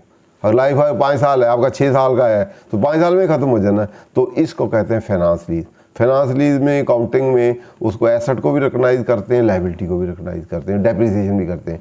हमारे टैक्स लॉ में जो फाइनेंस लीज है उसको as a operating lease rent ही समझा जाता है। जैसे रेंट पे काम है वो रेंटल समझा जाता है। ऑपरेटिंग लीज जो होती है जिसकी ownership at the end transfer नहीं होनी, वो आपने रेंट जो यूज़ ऑफ राइट्स है उसकी जो कंसिडरेशन दे रहे हैं वो आप रेंट दे रहे हैं। जिसकी प्रॉपर्टी है उसी की रहेगी, उसकी डेप्रिसिएशन ये वो एप्रिसिएशन जो है उसी के, रिस्क रिवार्ड जो है उसी का ही है जिसकी ओनरशिप है। इसमें रिस्क रिवार्ड जो है आगे ट्रांसफ़र हो जाते हैं। ठीक, ये तो उनमें डिफरेंस है। बाय बैक जो होता है वो ऐसे होता है कि आप एक कंपनी है, वो जैसे लीजिंग कंपनी है या कोई है, वो मशीनरी खरीदती है, ख़रीद के आपको दे दे, जब टर्नओवर ख़त्म हो जाए वापस ले ले, इसको कहते हैं बाय बैक। एग्रीमेंट आज खरीदी, आपको लीज पे दे दी, जब टर्नओवर एंड हुआ तो आपसे वापस ले लीजिए। तो आप उस कंपनी की उसी की रही जो पहले बेच दी फिर ले ली, लेकिन एग्रीमेंट ये है कि अभी मैंने ख़रीद करके, जैसे इस्लामिक मोड है, इस्लामिक में वैसे फंड दें तो ठीक नहीं है, लेकिन वो कहते हैं कि वो रॉ मटेरियल कॉटन उठाई या कोई चीज़ ऐसी मशीनरी उठाई, उठा के बेच दी, फिर वापस भी ले ली, या उठा के बेच दी। मुदारबा वाले जो हैं वो आगे किस्तों में पैसे ले लिए, उसमें बिल्टअप कर दिया। तो लीज बैक में होता है कि एसेट जो है यूजुअली वो फिर जो व्हीकल है, गाड़ी है या कोई चीज़ है, तो बाय बैक कर ली, पहले परचेज कर ली, दे दी, फिर ले ली। ठीक है, इस तरह वाई। अच्छा, payment of securitisation receivers, issuance of सुक्का बाय स्पेशल पर्पज व्हीकल, तो ये वाले जो म्यूचुअल फंड जो है उसके लिए है। आगे, where tax is deducted by the person making a payment for special vehicle or originates the tax credit to the originator। ये प्रेस्क्राइब पर्सन जो मोस्ट इम्पॉर्टेंट था, आपने स्टार्ट में कहा था कि सबसे पहले ये एप्लीकेबिलिटी जो है वो आपका देखना है, हमने प्रेस्क्राइब पर्सन थे। तो प्रेस्क्राइब कितने हैं टोटल? 6, मेरे 10-12 कैटेगरीज हैं जो इसमें फॉल करते हैं। तो इन पे वेद होल्डिंग अप्लीकेबिलिटी है। नंबर 1 जो है फेडरल गवर्नमेंट है। तो फेडरल गवर्नमेंट जो भी पेमेंट करेगी गुड्स की, सर्विसेज की या एग्जीक्यूशन कॉन्ट्रैक्ट की या दूसरी अदर देन नॉन अप्लीकेबिलिटी जो हमने पढ़ी है, तो या वो अमाउंटों की पढ़ी है या अदरवाइज पढ़ी है या एग्जम्पशन सर्टिफिकेट, तो उस पर अप्लीकेबल हो जाए।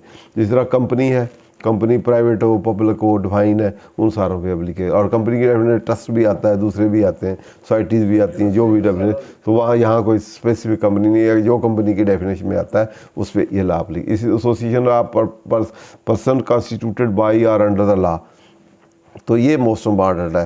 तो आधे गुजार दें, चल अच्छा, पहले भी डिस्कस किया हुआ है। नॉन प्रॉफिट ऑर्गेनाइजेशन 236 में जो अप्रूव होती हैं, NPO बनती हैं, उसमें foreign contractor, consultant, consortium of joint venture है, इकट्ठे हो गए कोई फंडिंग, एक्सपोर्टर और export houses for the purpose of section 2। An associate person having turnover ये 100 मिलियन रुपये और above in any of proceeding tax year, ये इंडिविजुअल टर्नओवर इतनी, registered person under sale tax act having turnover 100 million और more इतना। उसके बाद person driving income from business, construction, cell of residence, commercial, other buildings, वो है person driving income from business और development, cell, ये specific है। तो बिल्डर्स जो है, अदरवाइज कंपनी शमनी है नहीं है, उधर फॉल करते हैं नहीं करते, 100 मिलियन नहीं भी है, तो यहाँ कुछ भी नहीं है, थोड़ी बहुत भी टर्नओवर है तो उस पर फिर लगेगा। ठीक है, उसके बाद सर्विसेज डिफाइंड इंक्लूड सर्विस, और सर्विसेज की अब रियल डेफिनेशन नहीं है, इसे इंक्लूसिव है। जहाँ रियल डेफिनेशन ना हो, डीमिंग पर डिवाइस इस्तेमाल की हो, तो जो नेचुरल ऑर्डनरी टेक्निकल उसके मीन है अकॉर्डिंग टू सब्जेक्ट पहले वो दिए जाएंगे, इन एडिशन टू दैट ये भी शामिल होंगे। ठीक है, इंक्लूड सर्विसेज अकाउंटेंट चार्ज, ये प्रोफेशनल सर्विसेज हैं। जो मैंने जैसे कहा था प्रोवाइडिंग और रेंडर, ये रेंडरिंग वाले हैं, वो सप्लाई और प्रोवाइडिंग वाले दूसरी सर्विसेज सारी। वो अदर देन एम्प्लॉई अगर किसी का बट इंक्लूड से लॉज ना भी करते सर्विस को, ये चीजें ऑलरेडी सर्विस का हिस्सा नहीं है। हाँ हिस्सा है, लेकिन उन्होंने स्पेसिफिक ये ऐड भी कर दी हैं। फॉर मोर उसको ऑथेंटिक करने, क्लैरिटी के लिए। वो कहते हैं यार हमारी तो शामिल ही नहीं, हम तो स्पेशल लॉ है हमारा डील करता है उसके तहत है, तो इसलिए यहाँ आते नहीं है। वो कहते हैं हम टेक्निकल प्रोफेशनल है। हाँ, टेक्निकल प्रोफेशन है या और हाई लेवल की हम बात कर दें तो है नहीं, तो इसीलिए उन्होंने स्पेसिफिकली इसमें कर दी। उन्होंने कहा हम ऊपर डेफिनेशन पहले प्रोवाइडिंग ऑफ सर्विसेज था, तो उन्होंने कहा जी हम तो प्रोवाइडर ऑफ सर्विसेज नहीं, हम तो रेंडर करते हैं, हाई इंटेलेक्चुअल ये वो रेंडरिंग में आते हैं, ठीक, या हाई टेक्निकल है हम, या हमारी प्रोफेशनल सर्विसेज क्यों नहीं लिखी, तो हम तो प्रोफेशनल सर्विसेज है, हमारी तो वो सर्विसेज ही नहीं, तो इसलिए उन्होंने स्पेसिफिकली प्रोफेशनल वाले ऐड कर दिए, बाकी सारे ऑटो पे आ गए। ठीक है, वो डेफिनेशन आप सर्विसेज में ही आ जाएंगे। जो प्रोफेशनल, क्योंकि प्रैक्टिसिंग जो होती हैं ये अलहदा ड्यू टू लाइसेंस या एक्सपर्टी या उसकी वजह से आती हैं, तो इसलिए उन्होंने स्पेसिफिक उसमें by way of legal fiction या डीमिंग डिवाइस ऐड कर दी। उसके बाद सेल ऑफ गुड्स इंक्लूड, अब देना सेल ऑफ गुड तो गुड्स ही होते हैं, इंक्लूड सेल ऑफ कैश और क्रेडिट। तो वो कहते हैं जी अब सेल ऑफ गुड तो कैश भी हो सकती, क्रेडिट भी हो सकती, यहाँ डीमिंग होने से क्रेडिट और दोनों को शामिल। पहले ये हमने वो खुर्शीद केस में पढ़ा है ना, पहले सप्लाई ऑफ गुड था तो उनका ये ऑन स्पॉट जो है सेल, कैश सेल पे एप्लीकेबल ही नहीं, तो फिर उसको वहाँ अब वाले लॉ में सेल ऑफ गुड्स का वर्ड है, पहले में सप्लाई ऑफ गुड था। अभी भी एक जगह नीचे कहीं सप्लाई ऑफ गुड था, कैश एंड सप्लाई दोनों वर्ड इकट्ठे कर दिए गए, ठीक, सप्लाई हो जाए दूसरी सेल हो, ठीक है, तो इसलिए ये वाला फिर इसलिए डिफाइन कर। और फिर वो कॉन्ट्रैक्ट का केस है वेदर अंडर रिटर्न और कॉन्ट्रैक्ट आ रहे वर्बल हो जैसे, वो कहते हैं कॉन्ट्रैक्ट तो रिटर्न होता है, वर्बल तो है ही नहीं, हमने ज़बानी कलामी बेचे, तो उनका वर्बल भी कॉन्ट्रैक्ट होता है। ठीक, मैन्युफैक्चरर मीन्स, अब मैन्युफैक्चरर कहा था कि ये स्टॉक, ये जो कंपनी है जो मैन्युफैक्चरर होगा उस पर एप्लीकेबल नहीं होगा, तो मैन्युफैक्चरर को फिर उन्होंने डिफाइन कर दिया। ये मैन्युफैक्चरर की डेफिनेशन, ये specific definition for the purpose this section है, ये सारे लॉ में एप्लीकेबल नहीं।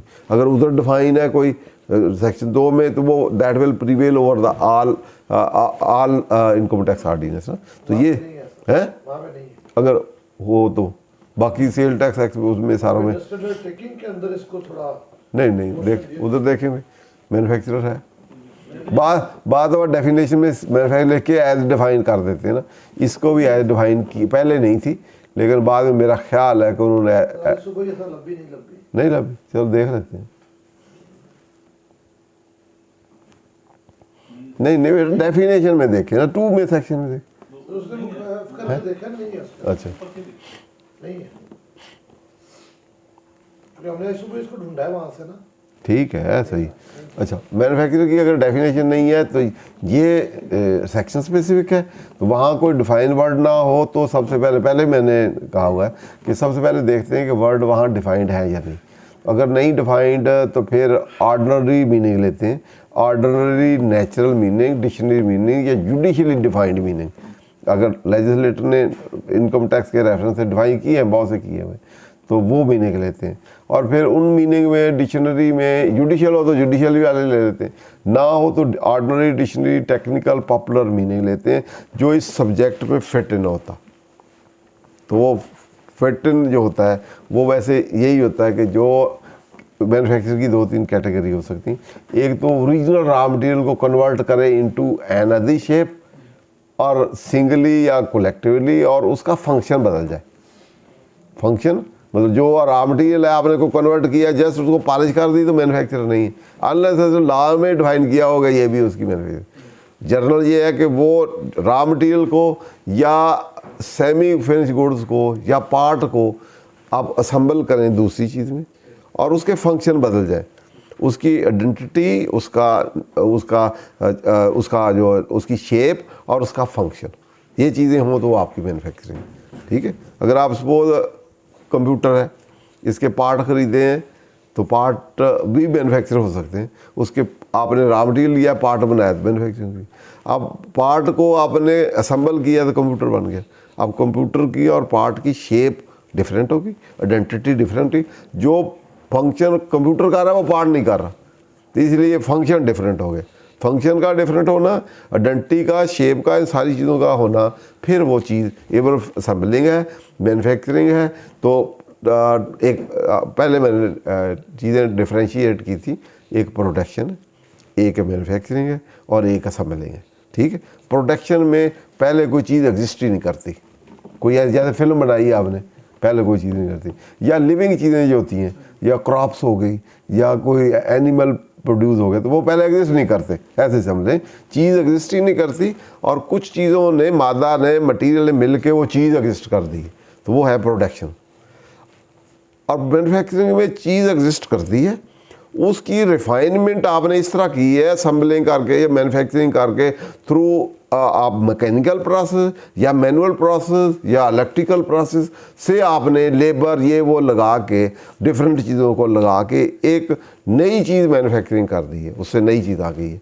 तो पहले वाले रॉ मटेरियल से चीज़ें बनाई हैं आपने, पहले उस पर काम नहीं हुआ, उससे दूसरी चीज़ बनाई है, उसकी आइडेंटिटी, शेप और उसका फंक्शन बदल गया है, तो ये है मैन्युफैक्चरिंग।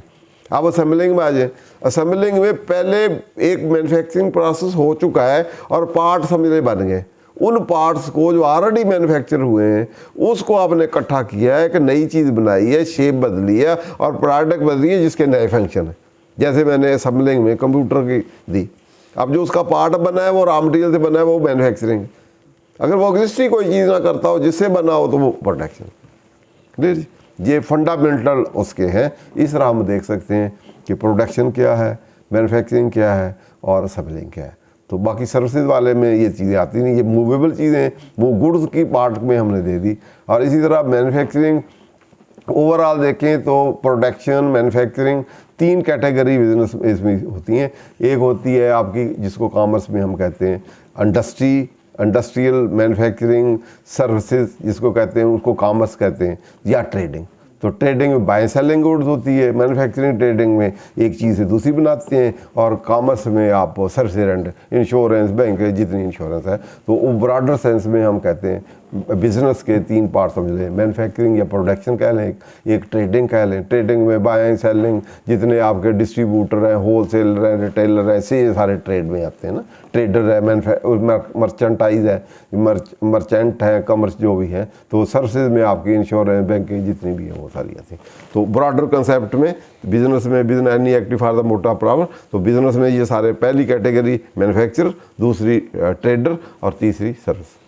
तो मैन्युफैक्चरिंग फिर आगे कैटेगरी प्रोड्यूसर, मैन्युफैक्चरर और असेंबलर। सर्विसेज में आगे फिर प्रोफेशनल दूसरे ये वगैरह वगैरह। तो ठीक है, अब इसको पढ़ लेते हैं। फिर ये भी उसी सेंस में डिफाइन किया होगा, विच इंक्लूड्स, पहले पैसे का मीन्स ए पर्सन। यहाँ मैन्युफैक्चरिंग या प्रोडक्शन की डेफिनेशन नहीं है, या असेंबलिंग की नहीं है, यहाँ डेफिनेशन की है मैन्युफैक्चरर्स की। जो काम, ये जो मैन्युफैक्चरिंग का प्रोसेस या प्रोडक्शन का प्रोसेस या असेंबलिंग का प्रोसेस कर रहा है, उसको डिफाइन किया है। मैन्युफैक्चरर है, मैन्युफैक्चरिंग नहीं है, या प्रोडक्शन नहीं है, या असेंबलिंग नहीं है। ठीक है, जो कर रहा है, नाउन है। हाँ, ये नाउन जो काम कर रहा है उसको डिफाइन किया, मैन्युफैक्चरर को डिफाइन किया गया। मैन्युफैक्चरर मीन्स, वैसे सेल टैक्स, इनकम टैक्स में मैन्युफैक्चरर सारे डिफाइन है, उसमें उसको इन्हांस डेफिनेशन है, वो इधर बारो नहीं कर सकते।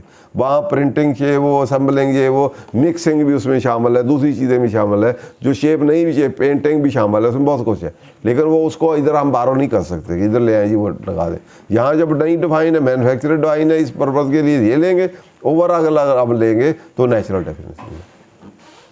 तो which include a process in which article singly or in combination with other article, material component is either converted into another distinct article or product, so change, transform or reshape that it become capable of being put to use differently and distinctly। वही बात होगी कि एक part लें, 2 लें, 3 लें, original ये वो मिक्स करें तो नया जो शेप बने वो डिस्टिंक्ट और सेपरेट हो और उसके फंक्शन डिफरेंट हो। क्लियर जी? तो आगे आ जाएं। उसके बाद प्रोसेस ऑफ असेंबलिंग इसमें और इन्हांस कर दिया। असेंबलिंग का प्रोसेस, मिक्सिंग का, कटिंग का, प्रिपरेशन का, include in any other manner. तो और ब्रॉडन कर गया किसी तरह भी उसको, एक तो वो वाला हो गया, यहाँ ब्रॉडर है, वो जो मैंने कहा था, अब इसमें और ब्रॉडर कर दिया कि मिक्सिंग करें बेशक वो काम ना भी हो, उसमें एड है या आर है, और देखें ऊपर वाला तो नीचे वाला बेशक शेप ना भी चेंज हो, वैसे ही आप करें इसको, असेंबलिंग करें, मिक्सिंग करें, कटिंग भी करें, तो आपने कोई ऐसा सरिया काट लिया, काट तो वो मैन्युफैक्चरिंग बन गई। या प्रिपरेशन ऑफ गुड्स, या अदरवाइज आप प्रिपेयर करें, पेंटिंग शेडिंग तैयार करें चीज़ों को, ग्रेडिंग श्रेडिंग, जैसे आप किन्नू शिनू ले उसकी ग्रेडिंग श्रेडिंग कर दें, तो किसी तरीके से भी उसकी प्रिपरेशन करें तो वो भी इसमें आ जाएंगे। क्लियर? तो जब आ गई है ब्रॉडर डेफिनेशन है तो वो आप उसको ले सकते हैं। दूसरा टर्नओवर है, टर्नओवर डिफाइंड है इसमें, सेल वही वाली 113 वाली है, पढ़ने की जरूरत है कि नहीं? टाइम क्या हो गया? पढ़ लें 2 मिनट। The gross sale of sale inclusive of sale tax federal. अब उसमें था सेल वाला था टर्नओवर, लेकिन वहाँ टर्नओवर पूरे सेक्शन में कहीं आया किसमें सर? ऊपर नहीं आया, लेकिन टर्नओवर शायद उस फॉर्म में भी ले रहे हैं कि जिस अमाउंट पे विदहोल्डिंग होनी है, तो वो ले रहे हैं, या तो उधर कहते हैं, उधर तो टर्नओवर का वर्ड इस्तेमाल ही नहीं हुआ, तो उधर तो सेल ऑफ गुड्स हुआ है, तो value of sale of goods कहते हैं या ग्रास वैल्यू को डिफाइन करते हैं, तो फिर तो बात ये रेलेवेंस था। वहाँ तो टर्नओवर का कोई वर्ड नहीं कोई नहीं, वो तो 13 में ही हुआ है, 13 में ही है। 13 में है, तो यहाँ टर्नओवर उसने डिफाइन की है, तो वहाँ तो या तो gross value of sale of goods कहते हैं, या कहते हैं ग्रास वैल्यू ऑफ सर्विसेज कहते हैं। यहाँ वर्ड ग्रास वैल्यू का था ना, तो वहाँ ग्रास वैल्यू ऑफ गुड्स या ग्रास वैल्यू ऑफ सर्विसेज या grass value of execution of contract या ग्रास वैल्यू ऑफ जो डाइंग शाइन थी उसकी बात करते। वहाँ टर्नओवर का कोई वर्ड नहीं है, और जो वर्ड पहले थे वो डिफाइन किए हैं। यहाँ ऑल टुगेदर एक नई चीज़ डिफाइन कर दी है, वो टर्नओवर है। वहाँ word turnover with reference to एक जगह आया है जहाँ आपके वो थे इंडिविजुअल, और वो ये उसके रेफरेंस से, ठीक है, पिछले के रेफरेंस से नहीं है। तो वहाँ टर्नओवर अब वो ग्रास वाले या उसके रेफरेंस से नहीं है, ये टर्नओवर है विद रेफरेंस टू इंडिविजुअल, और एओपी जहाँ कहा कि इस लिमिट से ऊपर हो, कम ज़्यादा हो। 100 मिलियन नहीं है, उसके लिए 100 मिलियन आया है ना, 100 मिलियन से अबव होगी तो फिर अप्लीकेबल प्रेस्क्राइब पर्सन है, कम है तो नहीं है। 10 करोड़ कैसे गिनना है? 10 करोड़ कैसे गिनना है, ठीक है ना। उनमें दो जहाँ जहाँ कहा है कि टर्नओवर इतनी हो तो एप्लीकेबल है, ये टर्नओवर वहाँ है। पिछले विद होल्डिंग में सेल ऑफ गुड्स सर्विसेज ये वो उनमें किसी में नहीं है, उसकी इसमें उसमें रेलेवेंसी नहीं है। वो उसके लिए इंडिविजुअल एओपी जो है जहाँ या किसी और के लिए कहा है टर्नओवर इतनी होनी चाहिए, तो उसके लिए क्योंकि वहाँ टर्नओवर की बात की है तो इसलिए टर्नओवर को फिर डिफाइन कर दिया। क्लियर? तो turnover mean gross amount sale, gross sale, gross receive inclusive of sales है, फेडरल एक्साइज ड्यूटी और any trade discount shown on the invoice, bill invoice और derive from the sale of goods. Sale of goods से जो आएगी, इसे gross fees for rendering service for giving benefit including commission में इसमें शामिल किया हुआ है। और उसके gross receive for execution and company share of profit, ये भी टर्नओवर में डालना है आपने, डाला above any association of which company is a member. ठीक है, ये डेफिनेशन यहाँ ख़त्म हो गई। तो अब नेक्स्ट टाइम हम इसके कुछ एग्जाम्पशन वाले हैं, जैसे 586 SRO है, इस तरह कुछ सेक्शन 3rd शेड्यूल के हैं और 2nd शेड्यूल के पार्ट 4 में है, 43 है, 45 है, 46 AA है, उसमें वो 586 को रिप्रोड्यूस किया हुआ है लेटेस्ट। तो वो फिर एग्जाम्पशन के हम जा हैं वो देख लेंगे किस पे। Thank you very much. मैं इंतहाई मशहूर हूँ सर मंशा सुखेरा साहब का। बड़ी खूबसूरती और बड़े जामिया अंदाज में सेक्शन 153 के हवाले से जो विद होल्डिंग का मेन सेक्शन है इनकम टैक्स ऑर्डिनेंस के अंदर, उसके हवाले से उन्होंने तफसीली रहनुमाई की। 153 के हवाले से जिस तरह सर ने ख़ुद अपनी लेक्चर में बड़ी वजाहत से कहा कि आज सेक्शन के अंदर हमने इसके बेसिक जो प्रिंसिपल्स हैं उसके ऊपर हमने सर से रहनुमाई ली, लेकिन इसके मुतल्लिक बहुत सारे रिड्यूस रेट के, एक्सक्लूजन के, SROs और 2nd शेड्यूल के अंदर कई क्लासेस मौजूद हैं जिनके ऊपर फिर तफसीली रहनुमाई सर से हम इंशाल्लाह लेंगे। लेकिन आपको भी अपने क्लाइंट को डील करते हुए, वर्किंग करते हुए, अपने क्लाइंट के साथ उसको बेस्ट जो बेहतर टैक्सेशन के वाले से अपना उसको गाइड करते हुए उन एक्सक्लूजन्स के ऊपर मैक्सिमम अबूर होना चाहिए। अदरवाइज़ भी आप केस टू केस उसको कोई भी चीज़ एडवाइस करने से पहले एक दफ़ा रिसर्च करके फिर उसको अकॉर्डिंगली एडवाइस करें, ताकि क्लाइंट आपकी अच्छी प्रोफेशनल जो कैपेबिलिटीज़ है उनका फ़ायदा उठा सके। बहुत शुक्रिया आज के लिए। नेक्स्ट लेक्चर में हाज़िर होंगे। बहुत शुक्रिया।